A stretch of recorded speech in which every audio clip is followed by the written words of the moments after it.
They've placed buttercups as protections around the windowsills and doorsteps of houses, and they'd have to turn the fire off so the butterwitch wouldn't come down the chimney. Folk appears to be making a strong return in London. Over the past year, new folk events in music, film and beyond have been popping up across the city. So is there a folk revival taking place? And what's driving it?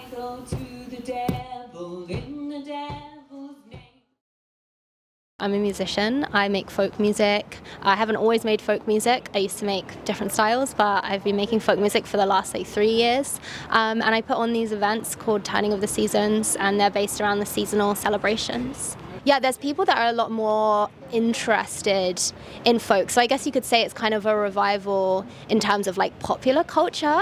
I guess it's always been there, but people are a lot more interested in what it looks like, what it sounds like, and kind of, for me anyway, I grew up in London, so I'm learning about folk culture myself because I didn't partake in any of these celebrations growing up in London, but I always wanted to connect to something that was a bit more mystical or spiritual or something connected to nature. And I think other people really want that as well. Like, there's so much time that people spend on their phones and they're not connecting in real life, and I think people long for that, and folk culture really kind of works with that.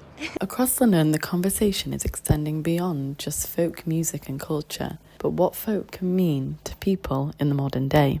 I run two projects. I run Offbeat Folk Film Club, which is basically a place for weird films that might not otherwise get shown, that are about traditional folk culture, but also about a kind of broader definition of folk and what it is, you know, what folk might be and what it is to be British maybe today.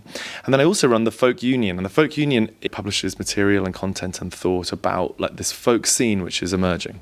Folk is everywhere in London, but I think that a lot of the way that folk is kind of pitched is as being something which happens far away, like in very rural places. A young person of people in London, I think they're probably looking for a bit of an identity, like a connection to like the rest of the country. It's about getting in touch with something a little bit bigger than London itself.